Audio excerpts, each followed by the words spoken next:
네, 우리 그 하나님 손에 여러분의 가정과 우리의 삶, 또 우리의 상동의 모든 것을 맡기시는 저와 여러분 되기를 주님의 이름으로 축원합니다. 위기입니다. 우리 나라도, 우리 가정도, 우리 교회도 위기입니다. 세겜에서 디나 사건으로 야곱의 가정은 풍지박산이 났습니다. 이미 가족끼리 서로 반목하고 찢겨졌는데 세겜과 가나안 모든 족속은 그 야곱의 가족을 몰살하겠다고 달려듭니다. 이 위기가 과연 야곱에게만 해당될까요? 다 아는 진부한 이야기지만 위기라는 뜻은 위태우로 위자에 깃틀, 기자가 위기라는 뜻입니다. 다시 말하면 위기는 새로운 기틀을 마련하는 실마리가 되는 거예요. 진정 새로움을 창조하는 기회는 위기에서 나온다는 것이죠. 오늘 야곱의 이야기가 이러한 진부한 또 성공의 이야기일까요? 어떤 의미에서 위기는 야곱에게 또 우리에게 기회가 될까요? 오늘로서 이제 야곱의 이야기가 끝나죠. 그러나 우리가 알지만 이 이야기는 야곱의 이야기가 아니라 아브라함, 이삭, 야곱 그리고 우리에게 이어지는 하나님의 역사에 관한 이야기입니다. 야곱 개인에게서 그 역사는 베델에서 시작하고 베델에서 끝납니다. 그 사이에 뭐가 있을까요?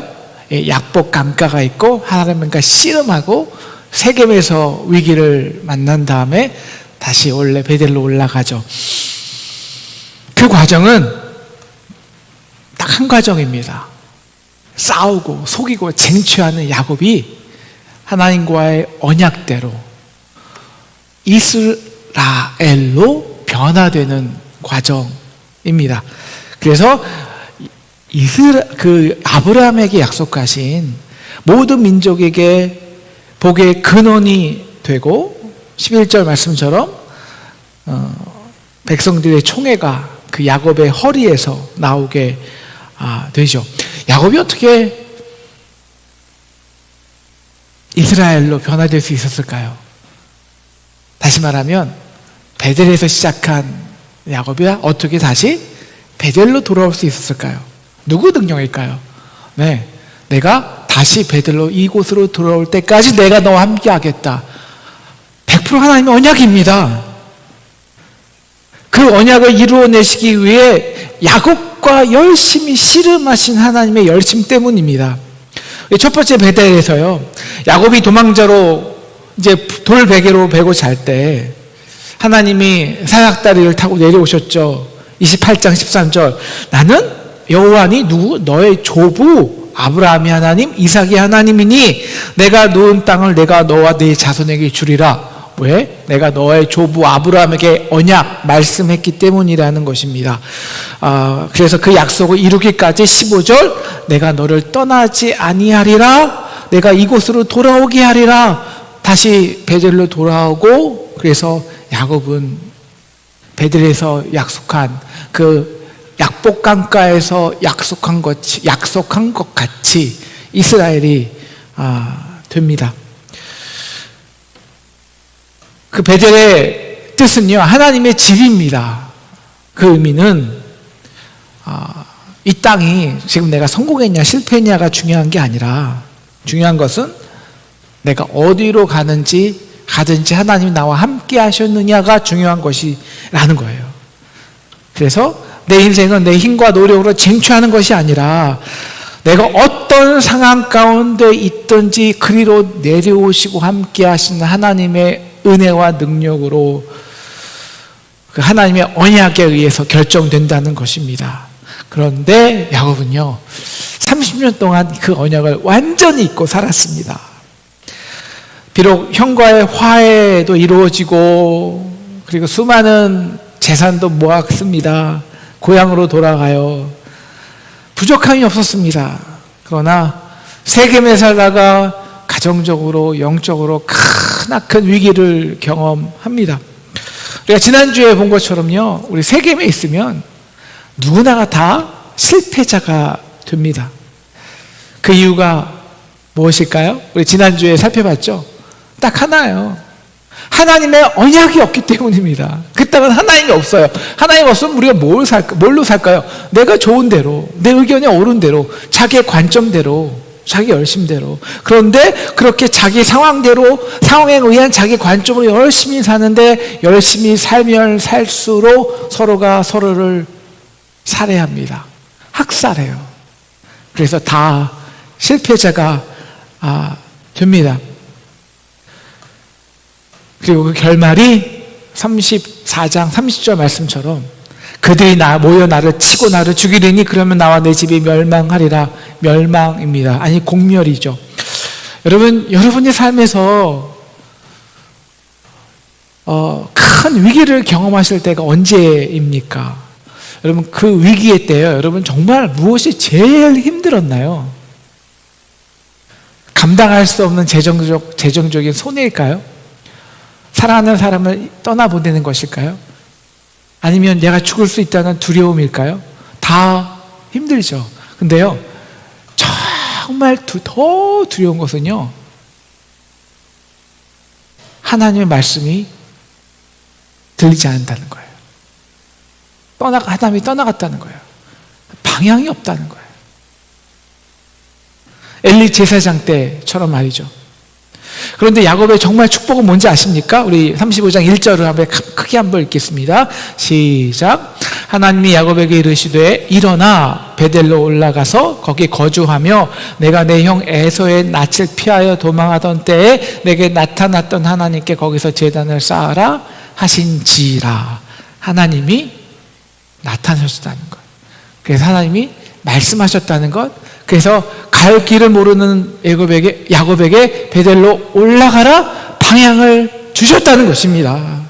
여러분, 야곱은요 형의 얼굴을 피해서 도망할 수 있었지만 하나님의 얼굴은 피할 수 없었습니다. 왜요?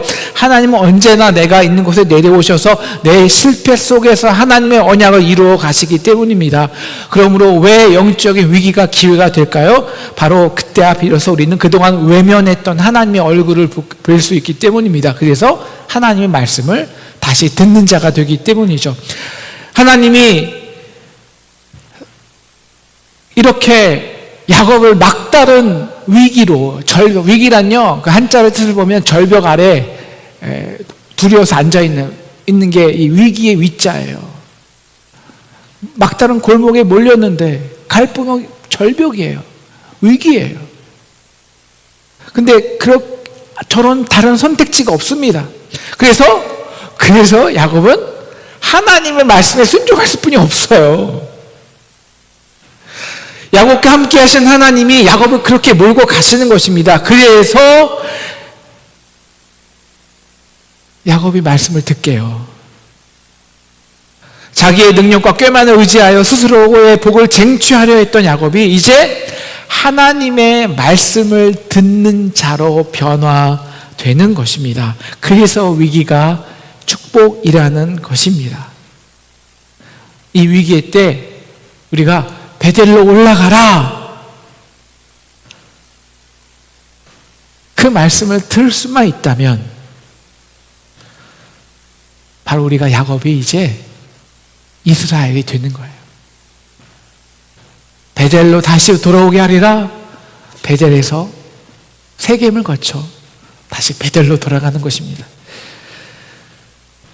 그럼 우리가 베델로 올라가라 하는 말씀이 뭘까요? 첫사랑을 회복하라, 너 다시 금식 기도해, 다시 예배해, 다시 부흥해, 이런 뜻일까요? 여러분, 베델이란 내가 어떤 상황에도 너와 함께 할 거야. 그래서 다시 너를 베델로 돌아오게 할 거야.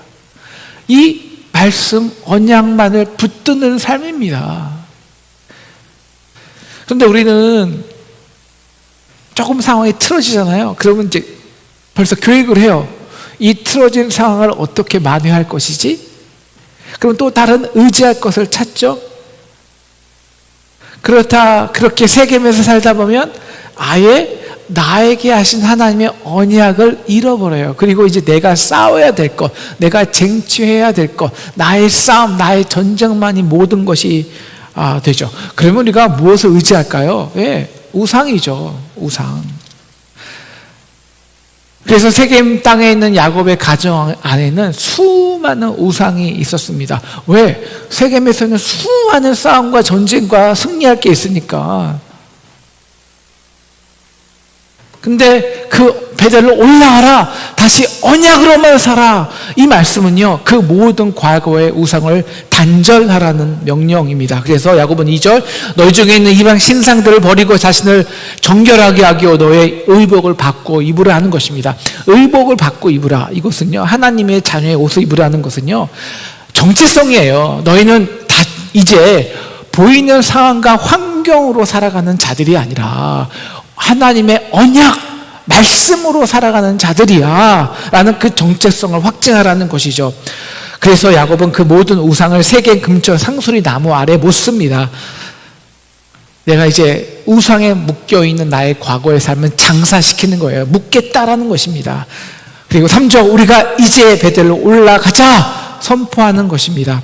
자, 이 다음에 과연 무슨 일이 일어났을까요? 우리 5절 같이 크게 읽겠습니다. 5절입니다. 시작. 그들이 떠났으나 하나님이 그 사면 고울들로 크게 두려워하게 하셨으므로 야곱의 아들들을 추격하는 자가 없었더라. 그 다음에 야곱이 베델에 이르르고, 여러분 아직 베델로 올라가지도 않았어요. 제단 쌓지도 않았습니다. 그냥 그 세겜을 떠났을 뿐입니다. 그런데 어떻게 됐어요? 그 모든 위기가 그냥 사라져 버렸어요. 여기서 우리는 다시 한번 하나님이 자기와 언약하는 사람들에게 주시는 위기, 왜 우리로 하여금 절벽으로 내모시는지 그 이유를 알 수 있습니다. 그래야 말씀을 듣거든요. 베델로 돌아오라고요. 세겜과 가나안 사람들이 야곱의 가족을 죽이려고 달려들도록 하나님이 허락하신 목적은 딱 하나입니다. 그거 하나, 다른 용도는 없습니다. 우리로 하여금 다시 베델로 돌아오도록 쓰임받는 딱 거기까지입니다. 절대 우리를 실패하게 할 수도, 죽일 수도 없습니다. 여러분, 사랑하는 상동 성도 여러분, 여러분을 지금 죽이려고 달려드는 세겜 사람들이 있습니까? 여러분, 문제에 빠뜨리는 악한 영들이 여러분을 에워싸고 있습니까? 여러분, 두려워하지 마십시오. 그것은 우리 스스로가 세겜에서 우리의 우상을 모두 묶고 장사하고 끝났어, 털어버리고 베델로 가기만 하면 그냥 사라지게 되어 있습니다. 그 순간 없어져요. 우리를 다시 회복하고 축복하기 위한 도구에 불과한 것입니다. 우리에게 에서와 같은 사람들도 마찬가지입니다. 악봉강에서 우리의 인간적인 의가 무너지고 내가 환도뼈가 무너져서 우리가 다시 하나님께 간구하는 자가 되기만 하면 그 도구일 뿐이에요. 야곱이 이스라엘이 되면 에서의 역할은 그걸로 끝나는 것입니다. 이제 7절에 보면 야곱이 베델에서 제단을 쌓습니다. 그리고 그것을 엘 베델이라고 부르죠. 여러분, 베델은 하나님의 집이고요, 엘은 하나님입니다. 그러니까 우리가 이걸 직역하면 하나님의 집에 있는 하나님입니다. 아니, 이게 너무 당연하지 않습니까? 여러분, 하나님의 집에 하나님이 계셔야죠. 여러분, 우리 상동 성전에 하나님이 계시는 걸 믿으십니까? 하나님은 어떻게 계십니까? 하나님은 말씀하세요. 하나님은 태초에 말씀이 있느니라. 하나님이 계시다는 것은 이곳에 말씀이 있다는 것입니다. 언약이 있다는 거예요. 근데 그게 당연한 것 같죠? 아니요. 본인 스스로 하나님의 집이라고 말해놓고는 다시 세겜으로 돌아와서 하나님 어디 있었어? 잃어버립니다. 하나님 말씀하셔? 그 말씀이 언약대로 돼? 아니, 지금 내 상황이 이런데. 그래서 다시 상황 따라 세겜에서 전쟁을 하고, 전쟁을 이기기 위해서 우상을 의지하고 자기 계획을 하고 전략을 짜고 다 실패하는 거예요. 그런데 내가 하나님의 집이라고 그 명명했던 그 조그만 돌무더기에 정말 하나님이 지금까지 한 한 번도 떠나지 않고 거기 계셨던 거예요. 나를 기다리고 계신 거예요. 집 나간 탕자를 기다리는 아버지처럼 거기 계셨던 거예요. 그리고 나를 그 베델로 말씀 언약하신 대로 돌아오도록 열심으로 이끄셨던 거예요. 그래서 하나님 집에 있는 하나님이라고 고백하는 것입니다. 야곱이 그 엘 베델에서요, 얼마나 단을 싸면서 얼마나 회개했을까요? 눈물을 흘렸을까요? 근데 우리가 이 회개가 불편한 게 있어요. 여러분, 눈물 우리가 많이 흘렸잖아요? 우리가 저도 고등학교 때 맨날 수련회 가면 눈물 콧물 흘리면서 금식하면서. 근데 우리 일주일이면 다시 그냥 그대로잖아요? 그냥 옛날에 묻어둔 신상들이 아깝게 느껴지고 다시 하나하나 그냥 다시 파내서 쓰고, 너무 초라해지죠. 그런데 베델에서의 능력은요, 야곱이 이스라엘로 변화되어 있는 능력은 우리가 베델에서 회개해서가 아닙니다. 단을 쌓아서가 아니에요. 금식해서도 아닙니다. 우리 9절 10절에서 하나님이 이렇게 말씀하시죠. 야곱이 다시 밧단 아람으로 돌아오자 하나님께서 야곱에게 이렇게 말씀하십니다. 왜? 하나님의 집에서 하나님이 말씀하시죠. 어떻게 말씀하시냐, 이거예요. 핵심은 내 이름이 야곱이지만은 뭡니까? 너 존재가, 너가 야곱이야. 그런데 이제부터 너를 이스라엘이 내 이름이 되고 이제부터 나는 너를 이스라엘이라 부르리라. 하나님 집에서 하나님이 말씀하시는 거예요. 그때부터 너는 야곱이 아니라 이제 이스라엘이야. 많은 민족의 복의 근원이야. 인정하시는 거예요. 그 능력은 딱 하나입니다. 왜? 하나님이 그렇게 말씀하셨기 때문에 전혀 다른 게 없어요. 이것이 엘 베델, 하나님의 집에 있는 하나님, 말씀하시는 하나님이라는 것입니다. 그래서 11절 하나님이 야곱에게 자신을 이렇게 소개하시는 거예요. 나는 전능한 하나님이라. 생육하여 번성하라. 한 백성과 백성들의 총회가 내게서 나오고 왕들이 내 허리에서 나오리라. 지금 야곱이 어떤 상황입니까? 그 허리가요, 그 허리가 다 환도뼈가 무너졌어요. 하나님이 그 야곱과 씨름하시느라. 근데 그 무너진 허리에서 열왕이 나와요. 한 민족이 세워져요. 누구 능력으로? 하나님이 그렇게 말씀하셨기 때문에.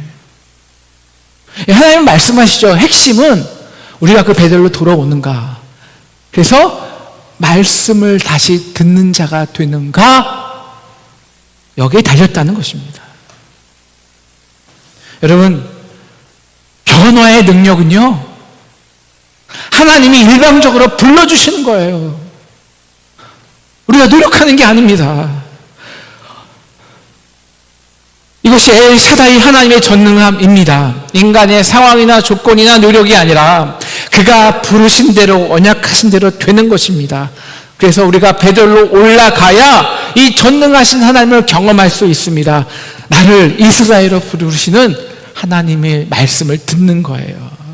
그래서 13절, 이제 하나님이 그와 말씀하신 곳에서 다시 내려오셨다가 올라가시지 않습니까? 그러니까 14절, 야곱이 하나님이 자기와 말씀하시던 곳에 기둥을 세우고, 15절, 하나님이 자기와 말씀하시던 곳의 이름을 다시 베델이라고 부릅니다. 그리고 베델의 의미는 바뀌게 됩니다. 첫 번째 베델은 단지 나와 함께하는 하나님이죠. 그래서 나의 문제를 해결해 주시고 나와 함께하시는, 내려오시는 하나님이죠. 그런데 이제 베델의 의미가 완전히 바뀌어요. 그것은 내가 야곱이지만 이스라엘이 되리라, 이스라엘로 불러주시는, 말씀하시는 하나님입니다. 이것은 하나님이 말씀하셨다는 것은 이제 내 능력이나 힘에 관계없이, 세상에서 내 형편이 어쩌냐에 관계없이, 내가 얼마나 신실하냐에 관계없이 하나님이 말씀하신 대로 나를 그렇게 하겠다라는 약속입니다. 그 부르심대로 위대하게 하시겠다는 것이죠. 그래서 우리가 언약을 기억하는 한, 말씀을 다시 듣는 자가 되는 한, 우리는 그분의 능력 안에 언제나 전능한 능력 안에 사로잡히게 되는 것입니다. 사랑하는 상동 성도 여러분, 우리가 세겜에서 여러분이 실패하셨습니까? 여러분 상관없습니다. 세겜에서는 실패할 수밖에 없어요. 수많은 전쟁이 있습니다. 그 전쟁에 쫓겨 다니십니까? 중요한 것은요, 세겜에서 내가 치르는 전쟁이 아닙니다. 베델에서 하나님이 나를 위해 치르시는 전쟁입니다. 바로 나를 속이고 경제하는 그 야곱의 환단뼈를 쳐서 막다른 길로 몰아서 다시 베델로 올라가 말씀 듣는 자가 되게 하는 것입니다. 그래서 야곱이지만 그 하나님의 전능하심으로 그 말씀으로 이스라엘이 되는 것입니다. 이 싸움입니다. 이 싸움. 그래서 다시 말씀 듣는 자, 그 말씀대로 사는 자, 그래서 그 말씀대로 이스라엘이 되는 하나님의 그 전능하신 능력에 온전히 속해 있는 것입니다. 우리 상동은요, 어떤 면에서의 세겜에서의 야곱과 같습니다. 정말 가고 싶은데요, 절벽뿐이 없어서 가야 되는데요, 갈 방법이 없어요. 그래서 저희가 우리가 성도님들의 지혜를 모아서 또 마음을 모아서 하나가 되어서 어떻게 이 위기를 타개할 것인가, 그래서 고민하고 논의하고 마음을 모아야 된다, 참 많이 나눴습니다. 그리고 이제 임시당회를 하기로 결정도 했어요. 근데 갑자기 또 비대면이 되었어요. 지금 제가 여기 하나님의 뜻이 무엇일까 많이 고민하고 기도했습니다. 비대면이 딱 순간 영적으로 우리가 뭘 요구하실까. 근데 마음에 든 확신이 이거 하네요. 하나님 우리를 스탑시켰다. 왜냐? 방향이 틀라고. 뭔지 모르지만 영적으로 먼저 틀라는 것입니다. 그런 생각은 있었어요. 영적으로 틀어야 되는데. 언제나 저는 이제 말씀을 항상 거의 일주일 내내 다음 주 말씀을 계속 생각하니까요. 당연히 베델로 올라가는 말씀이 2-3주 생각이 되죠. 다시 말씀을 읽어야 되는데, 말씀으로 돌아가야 되는데. 네. 근데 갑자기 또 할 수도 없잖아요. 비대면 시기에. 그러다가 지난주에는 정말 저의 심정이 막다른 길에 몰린 절벽에 떨어지기 직전에 그런 야곱의 모습이었습니다. 너무 어두웠어요. 마음이 답답한데요, 갈 곳도 없고요, 누구한테 위로받을 것도 없고요, 누가 상의할 수도 없고요. 그래서 고민하다가 있는 저에게 정말 축복은 이것입니다. 근데 그때요, 저에게 말씀이 들렸어요. 말씀이. 베델로 올라가라. 베델로 올라가면 돼. 그래서 그냥 지난주죠. 기도원에 다녀왔습니다. 제가 설교 준비하러 이제 기도원에 자주 가는데, 이번 주에는 그냥 기도만 하러 올라갔어요. 기도하는데 기도가 안 돼요. 기도 열심히 하는데 힘들어요. 어둡고 마음이. 분명히 하나님이 말씀으로 올라가라 하는 것을 알겠는데, 어떻게 뭘 다시 해야 되는지, 그리고 이 상황에서 뭘 해야 되는지, 그리고 뭘 그걸 또 이뤄내기 위해서는 또 얼마나 또 역도 또 에너지가 들어가고 또 설득하고 또 같이, 이게 얼마나 어려워요. 갑자기 뭘 한다는 게. 그래서 마음을 다 묻어두고 있었죠. 그러다가 기도하고 있다가 마음이 어두운 채 내려왔고요. 그러다가 하루 지나고 제 안에 결단을 했습니다. 그냥 일이 되든지 안 되든지 하나님 말씀하셨으니까 하자. 베델로 올라가자. 그래서 다시 우리가 말씀 앞에 선자가 되자. 말씀을 읽자. 사실 그 전부터 우리가 이 많은 교회에서 비대면 시기에, 그러니까 90일, 100일 동안 이제 줌으로 성경 읽기를 다 많은 교회에서 하거든요. 우리도 교회도 했으면 좋겠다. 근데 갑자기 뭘 시도할 수가 없잖아요. 근데 그런 마음이 있었습니다만, 다시 우리가 한 번쯤 우리 모든 성도들이 성경을 함께 한번 읽어봐야겠다 하는 생각이 결단이 들었습니다. 그래서 제가 오자마자 이제 그 결단한 뒤에 그 결단을 딱 하니까요, 마음이 진짜요, 그 어두웠던 마음에 한 줄기 빛이 쫙 임해요. 방향이 보이는 것입니다. 이게 우리가 갈 곳이구나. 이제 살았다. 제 마음에 환히 비쳐요. 그래서 제가 믿음으로 우리 장로님들에게 쭉 전화를 했죠. 이제 1부장님부터 쭉 선교부장 쭉 전화를 했는데요, 모든 장로님들이 진짜 이 시기는 우리가 다시 영적으로 회복할 시기라고, 정말 모든 장로님들이 거기에 동의해 주셨어요. 이거 하나님의 뜻이구나. 그래서 사실 우리가 성경을 우리가 통독을 하려면요, 적어도 90일은 한 40분씩 45분씩 읽어야 돼요.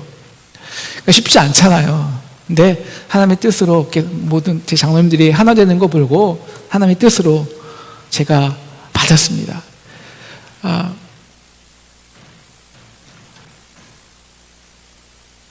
사랑하는 상동 성도 여러분,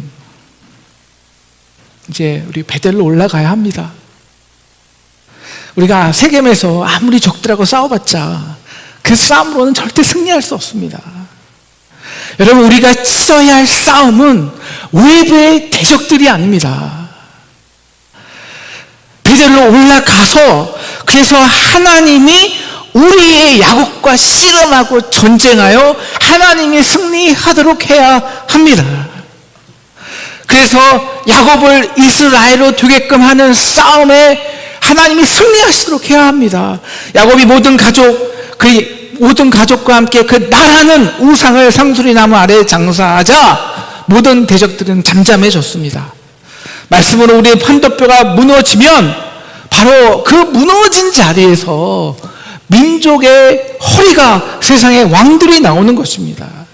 하나님은요, 우리 교회에게 원수와의 전쟁을 선포한 것이 아닙니다. 우리에게 하나님이 전쟁을 선포한 것입니다. 너희는 이제 야곱이 아니라고, 싸우고 쟁취하는 자가 아닌 이미 받은 복을 주체 없이 흘려주는 이스라엘이라고, 내가 이스라엘을 부를 것이라고, 그래서 베델로 올라오라고, 나의 싸움에 동참하라고. 사랑하는 상동 성도 여러분, 우리 함께 베델로 올라가시기를 주님의 이름으로 축원합니다. 우리 모든 문제는요, 우리가 나라는 야곱이라는 우상을 세겜에 묻고 베델로 올라가는 순간 다 사라질 것입니다. 여러분, 우리의 문제가요, 과연 명도가 된다고 해결될까요? 새 건축이 된다고 해결될까요? 우리의 모습이 야곱 그대로인데, 우리가 야곱이 이스라엘을 변화되지 않은 한 우리의 문제는 어떤 구조와 어떤 상황이 되더라도 반복될 뿐입니다. 그럼 우리가 어떤 능력으로 야곱이 이스라엘이 될 수 있겠습니까?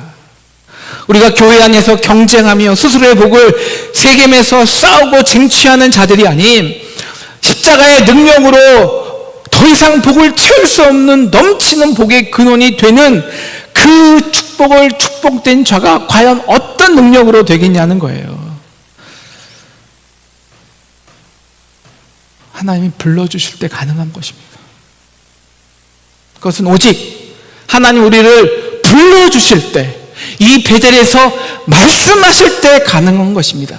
그래서 말씀을 듣는 자가 되려 하는 것입니다.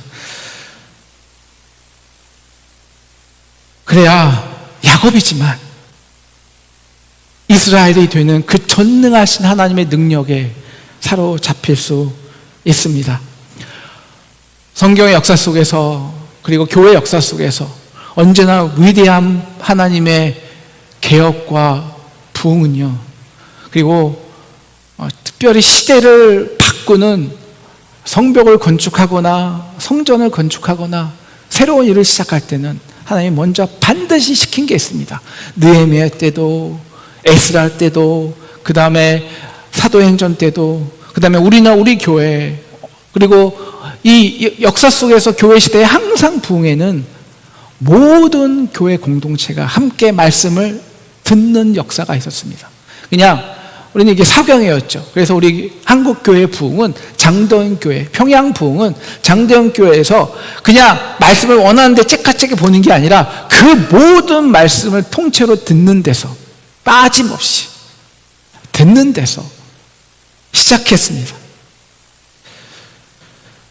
그래서 에스라는요, 모든 교회 건축을 앞에 두고, 성전 건축을 앞에 두고 다 불러 모아서 대제사장이 그 단위에 일어서서 모든 사람과 함께 말씀을 읽었어요. 그때 회개와 영적 각성과 심령의 부흥의 역사가 일어났고, 그 다음 것이 가능했던 것입니다. 이 시대는 대제사장의 시대가 아닙니다. 그래서 우리는 모든 말씀을 봉독하는 자들이 되고 동시에 듣는 자들이 됩니다. 여러분, 90일 동안요, 우리가 말씀을 다 봉독하기 위해서는 하루에 적어도 40분 열심히 봉독해야 돼요. 근데 혼자 할 수 없거든요. 그래서 두 분이 그 한 40분 동안 열심히 연습한 다음에 봉독하고 우리 가정에서 줌으로 함께 그것을 문으로 읽고 듣는 자가 되어야 합니다. 180명이 필요해요. 사랑하는 상동 성도 여러분, 베들로 올라가도요, 이번에는 몇 명만 올라가는 게 아니라, 누구만 올라가는 게 아니라 모두 함께 올라가야 합니다. 모두 함께 들어야 합니다. 그래서 야곱은 자녀뿐만 아니라 자기에 속한 모든 종, 모든 가족과 함께 올라갔습니다. 매일 2명씩 180명이 봉독자로 헌신해야 합니다. 그래서 모든 거임직자들은 봉독자로 참여해야 합니다. 그리고 가정에서는 아이부터 어른까지 우리가 언제 가족이 모여서, 교회가 모여서 함께 성경을 읽어보겠어요. 제가 상동의 역사는 다는 모르지만 제가 알고 있는 한 모든 성도가 함께 성경을 한 번이라도 읽은 적은 제가 이렇게 배운 역사에서는 없는 것 같아요.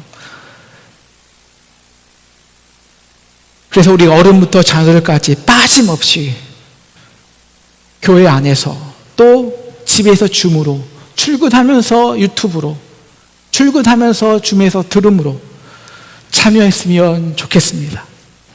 그러면 제가 약속하는데요, 90일 동안 여러분의 가정과 개인의 삶에, 그리고 교회의 모든 그 위기와 환란이 전능하신 하나님의 능력으로 변화되고 축복의 기회가 될 것을 축원합니다.